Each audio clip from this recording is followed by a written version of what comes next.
పులివెందుల లేదా కడపకు సంబంధించి మాట్లాడుకుంటే ఆయన చెప్పినట్టు రాజశేఖర రెడ్డి 1978లో రాజకీయాల్లోకి అడుగుపెట్టిన తర్వాత 1978 నుంచి ఎక్సెప్ట్ 1984 పార్లమెంట్ మెంబర్గా చేసే బదులు అయితే రాజశేఖర రెడ్డో లేకపోతే వైఎస్ వివేకానంద రెడ్డో, రాజశేఖర రెడ్డి ఎమ్మెల్యే పోటీ చేస్తే వైఎస్ వివేకానంద రెడ్డి ఎంపీ పోటీ చేస్తారు, రాజశేఖర రెడ్డి ఎంపీ పోటీ చేస్తే వివేకానంద రెడ్డి పులివెందుల ఎమ్మెల్యే పోటీ చేస్తారు. ఇట్లా వరుసగా గెలుచుకుంటూ వచ్చారు. అయితే ఇప్పుడు ఇవాళ జరిగిన ఎన్నిక వద్దాం, గతంలో జరిగిన ఎన్నికలకు వద్దాం. గతంలో జరిగిన ఎన్నికల్లో చాలాసార్లు ఏంటంటే పులివెందుల మార్క్ ప్రజాస్వామ్యం అంటారు. అంటే ఏంటంటే నామినేషన్ వేనివ్వరు, విత్డ్రా చేసేంత వరకు కూడా బెదిరిస్తూనే ఉంటారు. అది ఎప్పటి వరకు? ఎందుకంటే కడపలో ఫ్యాక్షన్ పాలిటిక్స్ కదా, అధికారంలో ఎవరు ఉంటే వాళ్ళు. కాంగ్రెస్ అధికారంలో ఉన్నప్పుడు అట్లా జరిగింది, టీడీపీ అధికారంలో ఉన్నప్పుడు ఇట్లా జరిగింది. వైఎస్ ఒక బలమైన అయిన తర్వాత 2004లో ముఖ్యమంత్రి అయిన తర్వాత 1999లో ప్రతిపక్ష నేత అయిన తర్వాత మాత్రం పులివెందుల ప్రజలు ఓన్ చేసుకున్నారు. ఎందుకంటే మా బిడ్డ ఈ విధంగా ఈ స్థాయికి వచ్చాడు. ఎందుకంటే 1985లోనే రాజశేఖర రెడ్డి పిసిసి అధ్యక్షుడయ్యాడు. 1978లో ఫస్ట్ టర్మ్లోనే రాజశేఖర రెడ్డి మంత్రిగా పనిచేశారు, చంద్రబాబు నాయుడు కూడా మంత్రిగా పనిచేశారు. అంజయ్య క్యాబినెట్లో ఇద్దరు మంత్రులు, రాజశేఖర రెడ్డి చంద్రబాబు నాయుడు ఇద్దరు ఒకటే పార్టీ, ఇద్దరు మంత్రులు కూడా ఒకటే సమయంలో అసెంబ్లీలో అడుగుపెట్టారు. ఇద్దరికి మంచి సాన్నిహిత్యం ఉండేది. వీళ్ళిద్దరు గొడవ ఎప్పుడు స్టార్ట్ అయింది? 95లో చంద్రబాబు నాయుడు ముఖ్యమంత్రి అయ్యి 98లో రాజశేఖర రెడ్డి మళ్ళీ పిసిసి అధ్యక్షుడు అయిన తర్వాత అప్పుడు వాళ్ళిద్దరి మధ్య గొడవ స్టార్ట్ అయింది. కానీ otherwise they are friends, good friends. ఇద్దరు ఒకటే సమయంలో అదుగు పెట్టారు, ఇద్దరు ఒకటే పార్టీలో ఉండి మంత్రులుగా కూడా పనిచేశారు. అంటే రాజశేఖర రెడ్డి కాంగ్రెస్ నుంచి గెలిచాడు అనుకోండి, రెడ్డి కాంగ్రెస్ నుంచి గెలిచి ఆ తర్వాత రెడ్డి కాంగ్రెస్లో విలీనం అయిపోయింది కాబట్టి ఆ తర్వాత కాంగ్రెస్ పార్టీ నుంచి ఉన్నారు. తర్వాత చంద్రబాబు నాయుడు తన మామ పార్టీ స్థాపించిన తర్వాత కూడా కాంగ్రెస్లోనే ఉండి పోటీ చేశారు చంద్రగిరిలో. కానీ 83 ఎలక్షన్స్లో ఆయన ఓడిపోయారు టీడీపీ మీద. ఆ తర్వాత ఓడిపోయిన తర్వాత మళ్ళీ ఆయన చంద్రబాబు ఎన్టీఆర్ ముఖ్యమంత్రి అయిన తర్వాత అక్కడికి షిఫ్ట్ అయిపోయి టీడీపీలోకి షిఫ్ట్ అయిపోయి చంద్రగిరి నుంచి సొంత ఊరు చంద్రగిరి నారావారిపల్లె, అక్కడి నుంచి కుప్పంకి వెళ్ళిపోయారు. సో ఒకటి వైఎస్ ఫ్యామిలీకి కంచుకోట అని అంటారు. కానీ ఇప్పుడు తులసిరెడ్డి గారు ఒక విషయం బయటపెట్టారు. అంటే రాజశేఖర రెడ్డి పాలిటిక్స్లోకి రాకముందు ఆయన తండ్రి అక్కడ పులివెందుల్లో గ్రామ పంచాయతీ వార్డు మెంబర్గా ఓడిపోయారు. ఎందుకంటే అప్పట్లో సర్పంచ్ని వార్డు మెంబర్స్ అందరు కలిసి ఎలక్ట్ చేసుకునేవాళ్ళు. సో సర్పంచ్ కోసం పోటీ చేసే సమయంలో ఆయన వార్డు మెంబర్గా వైఎస్ రాజారెడ్డి సతీమణి ఇద్దరు కూడా ఓడిపోయారు అని ఆయన ఒక సంచలన విషయం వెల్లడించారు. అయితే ఒకటి, రాజశేఖర రెడ్డికి ఉన్న ఇమేజ్ రాజారెడ్డికి లేదు. రాజారెడ్డికి ఎప్పుడు కూడా చాలా మంది అంటారు జగన్కి రాజారెడ్డి పోలికలు వచ్చాయని చెప్పి. అంటే పౌరుషంలో లేకపోతే ఫ్యాక్షనిజం విషయంలో రాజశేఖర రెడ్డి కూడా ఫ్యాక్షనిస్టే, కానీ ఆయన తనను తాను కోపాన్ని అంచుకున్నారు. మీరు చూడండి, చాలా ప్లెజెంట్గా, చాలా 99 ఒక పొలిటీషియన్ ఏ విధంగా కన్వర్ట్ చేసుకున్నారో చూడండి. తండ్రి రాజారెడ్డి హత్య గావించబడ్డారు కదా, ఆయన సిఎల్పి లీడర్గా పిసిసి అధ్యక్షుడిగా ఉన్న సమయంలో తండ్రి హంతకులు కూడా నేను క్షమించి వదిలేసా అని చెప్పారు, చంపిన వాళ్ళు కూడా. ఫ్యాక్షన్ కారణంగా హత్య గావించబడ్డారు, అటువంటి వాళ్ళని కూడా క్షమించానని చెప్పారు. సో ఇక్కడ పులివెందుల మార్క్ ప్రజాస్వామ్యం అంటే ఫస్ట్ నామినేషన్ వేయనివ్వరు, నామినేషన్ వేసిన తర్వాత విత్డ్రా చేయిస్తారు. అది కూడా పోటీలో ఉంటే కూడా డెఫినెట్గా చాలా చోట్ల అవతల వాళ్ళు ఓట్లు వేయనివ్వరు. అది రాజశేఖర రెడ్డి పీరియడ్లో అంతకుముందు జరిగింది. ఆ తర్వాత ఆయన ముఖ్యమంత్రి అయిన తర్వాత 2004లో ఆ టైంలో ఎదురు లేదు. ఇప్పుడు సతీష్ రెడ్డి ఎవరైతే జగన్ పార్టీలో జాయిన్ అయ్యారో ఆయనే రాజశేఖర రెడ్డి ప్రత్యర్థిగా ఇప్పుడు పోటీ చేస్తుండేవాళ్ళు. ఇప్పుడు బీటెక్ రవి కొత్తగా ప్రత్యర్థి వచ్చారు. ఇప్పుడు ఈ ఎలక్షన్ ప్రజాస్వామ్యబద్ధంగా జరిగిందంటే వాళ్ళు ఏమన్నారు, మేము నామినేషన్ 11 మంది వేయించారు. నామినేషన్ వేసేంత వరకు బాగానే ఉంది.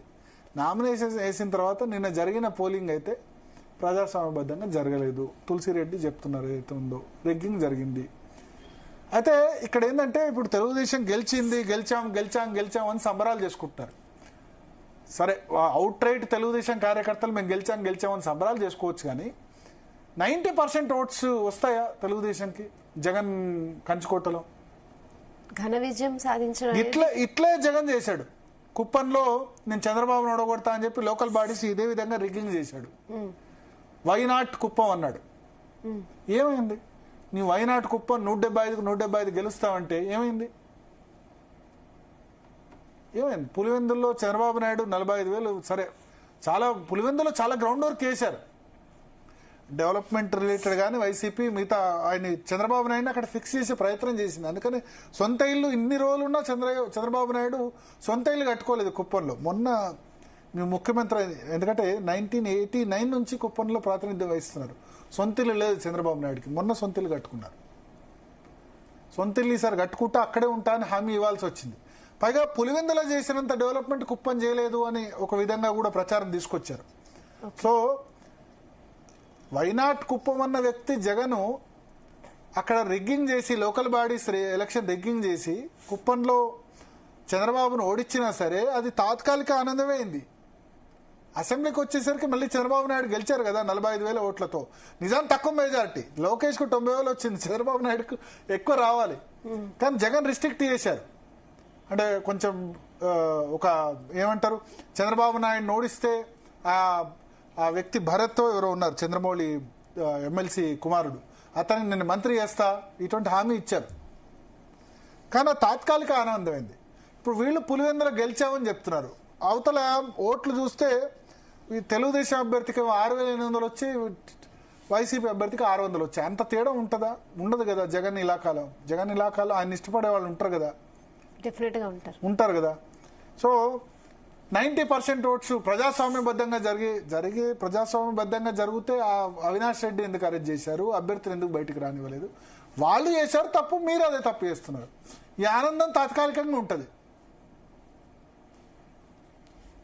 అట్లా చేసే లేకుండే అనిపించింది తెలుగుదేశం. ఎందుకంటే చంద్రబాబు నాయుడు ఆ విధంగా చేయడు, వ్యవస్థల్ని యంత్రాంగాల్ని ఆయన నిర్వీర్యం చేయడు, ఎన్నికలు ఇవన్నీ సాధ్యం కాదు,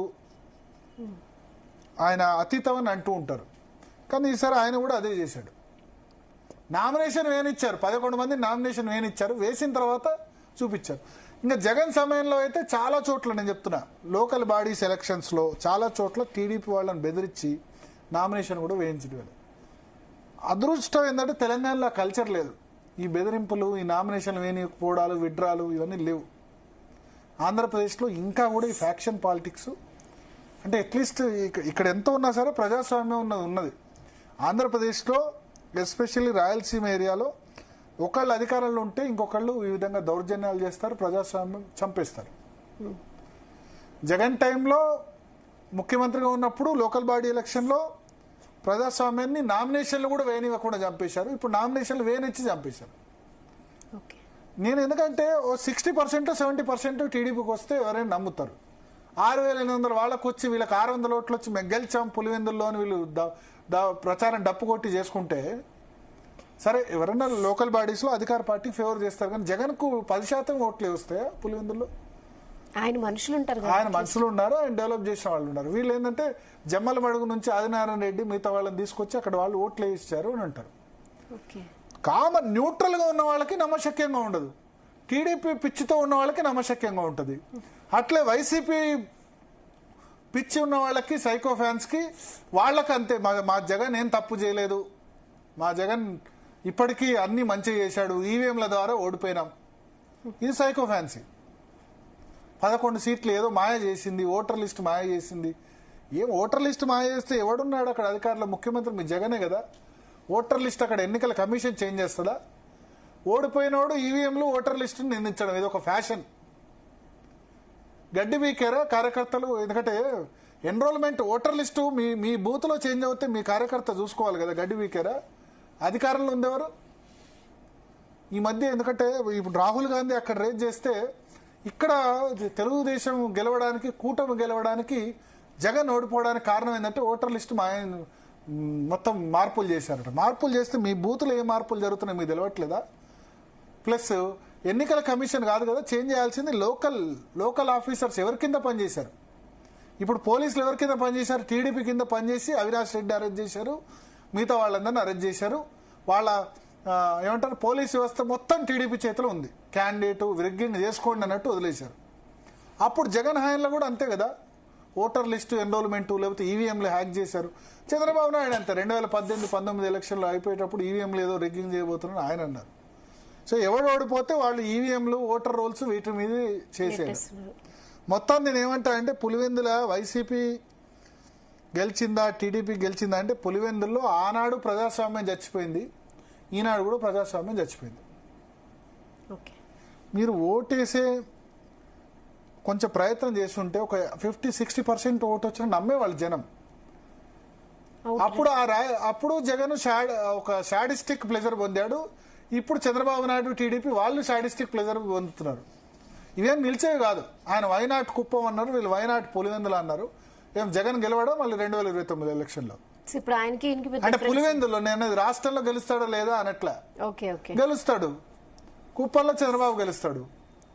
మంగళగిరిలో అప్పుడు లోకేష్ ఎందుకు ఓడిపోయాడంటే కొత్త కాన్స్టిట్యున్సీ 40,000 అసలు టీడీపీ గెలవలేదు. ఇప్పుడు మంగళగిరిలో జగన్ లోకేష్ డెవలప్మెంట్ చేస్తున్నారు. 90,000 ఎక్కడైతే పోగొట్టుకున్నాడో అక్కడే తెచ్చుకున్నాడు కదా మళ్ళీ ప్రజల్లో తిరిగి. సరే పులివెందుల్లో తనకు ఎదురే తిరగని అన్న మనస్తత్వం ఉండొచ్చు కానీ పులివెందులు డెవలప్మెంట్ చేశారు రాజశేఖర రెడ్డి. అదే కదా మొత్తం నిధులు పులివెందులకైనా, మొత్తం నిధులు సిద్దిపేటకైనా, ఇక్కడ మొత్తం నిధులు గజ్వేలకైనా అని అంటూ ఉంటాం కదా. అందుకని వాళ్ళు గెలుస్తూ ఉంటారు. గజ్వేల్లో అయినా సిద్దిపేటలో అయినా హరీష్ రావు అయినా అటు ఇది కేటీఆర్ సిరిసిల్ల అయినా ఓట్లు తక్కువైనా ఎక్కువైనా గెలుస్తూ ఉంటారు. సేమ్ అదే కుప్పంలో చంద్రబాబు అయినా వాళ్ళు గెలుస్తూ ఉంటారు. ఎందుకంటే డెవలప్మెంట్ మా వ్యక్తి ముఖ్యమంత్రి అవుతాడు, ఈ విధమైన పట్టుదల ఉంటుంది. కానీ ఏం చేస్తున్నారంటే ఈ రాయలసీమలో ఉన్న కల్చర్ ఏదైతే ఉందో పోలు బూత్ క్యాప్చరింగ్ ఇప్పుడు కూడా జరుగుతున్నాయి. ఈ సమయంలో కూడా పోలీస్ యంత్రాంగం అందుకనే వాళ్ళు కేంద్ర ఎన్నికల కమిషన్ జరిపించాలి అని వైసీపీ డిమాండ్ పెట్టింది. కేంద్ర బలగాల చేతుల్లో లోకల్ బాడీస్ ఎన్నికలు నిర్వహించాల్సింది రాష్ట్ర ఎన్నికల సంఘం. అప్పుడు నిమ్మగడ్డ ప్రసాద్ ఇట్లే తొందరగా ఎలక్షన్ పెడితే మొత్తం బెదిరించి ఏకగ్రీవాలే చేశారు వైసీపీ వాళ్ళు. వాళ్ళ తప్పే వీళ్ళ తప్పే. ఇది ఏమైనా ఈ తప్పు కుప్పంలో లోకల్ బాడీ ఎలక్షన్స్ చంద్రబాబు నాయుడిని ఓడగొట్టామేమని సంబరాలు చేసుకున్న జగన్ ఏమైపోయింది? ఆవిరైపోయింది కదా. ఇది అంతే అవుతుంది. పులివెందుల్లో వీళ్ళకో 3,000 వాళ్ళకో 4,000 వచ్చినా నమ్మకం ఉండేది. 6,500 టీడీపీ కట్ట, వైసీపీకి 600 ఓట్లట. అంటే దానికి ఏం చెప్తారు? ప్రజాస్వామ్య పద్ధతిలో ఎన్నికలు జరిగితే ఇట్లే ఉంటుంది రిజల్ట్. 90% జగన్ను రిజెక్ట్ చేస్తారంటారు. జగన్ అంత నెగటివ్ వేవ్లో కూడా 40% ఓట్లు వచ్చాయి కదా జగన్కి. 56% వీళ్ళకి వచ్చిన 40% వచ్చాయి. ఎందుకంటే రెండే పక్షాలు అక్కడ, వేరే లేవు. కూటమి, జగన్. కాంగ్రెస్ అన్నది 1-2% కూడా లేదు. వాళ్ళు పోటీ పెట్టారో పెట్టలేదో చెప్పలేని పరిస్థితి కూడా. షర్మిల ఆ వైపే పోలేదు చూడండి. కానీ సునీత ఆమె వెళ్ళి మళ్ళీ వైఎస్ అవినాష్ రెడ్డి హత్యోదంతం ఇవన్నీ కూడా రేజ్ చేశారు. Definitely they are with TDP, indirect గా టీడీపీని సపోర్ట్ చేశారు అంతే. అంటే ఒక విధంగా నేనేం చెప్పాలంటే ఆంధ్రప్రదేశ్లో ఇప్పుడు ఎవరు అధికారంలో ఉంటే వాళ్ళే, ఇంకా వేరే పార్టీ ఉండొద్దు, వేరే మనిషి ఉండొద్దు అనే విధంగా జగన్ బిహేవ్ చేశారు. విచిత్రంగా ఏంటంటే చంద్రబాబు నాయుడు ఎప్పుడు బిహేవ్ చేయలేదు. తన అధికారంలో ఉన్నా సరే ఎక్కువ బ్యూరోక్రాట్స్కి ఇంపార్టెన్స్ ఇచ్చేవాళ్ళు. పార్టీ కంటే ఎక్కువ కూడా సిస్టమ్స్, వ్యవస్థ, యంత్రాంగం ఇవన్నిటినీ ఆయన నమ్ముకుంటాడు అని చెప్పేవాళ్ళు. అంటే సిస్టమ్స్ బిల్డప్ చేయాలి అని. కానీ ఆయన అరెస్ట్ చేసిన తర్వాత ఫైబర్ నెట్ స్కామ్లో ఆయన కూడా ఏంటంటే ఇంకా నేను పార్టీకి ఇంపార్టెన్స్ ఇవ్వక తప్పదు, నా కార్యకర్తలు ఆవేశంతో ఉడుకు రక్తంతో ఉంటారు కదా. సో అదేవిధంగా ఆయన కూడా చేస్తున్నారు అనిపిస్తుంది. బట్ ఇవన్నీ షార్ట్ లివ్డ్. ఇప్పుడు ఏదో పులివెందుల్లో జడ్పీటీసీ మారెడ్డి లతారెడ్డి గెలిచినంత మాత్రం రేపు పులివెందులో జగన్ ఓడిపోతాడని కాదు, కుప్పంలో మన లోకల్ బాడీస్ గెలిచినంత మాత్రాన వీళ్ళు ఓడిపోతారని కాదు. ఎవరు గెలిచినా ఇక్కడ ప్రజాస్వామ్యం అన్నది పులివెందుల్లో చచ్చిపోతూనే ఉంది, మర్డర్ అవుతూనే ఉంది. ఇప్పుడు కూడా మర్డర్ అయింది అంతే. ఓకే, డిఎన్ఏలో ఇప్పుడు ఒక షార్ట్ బ్రేక్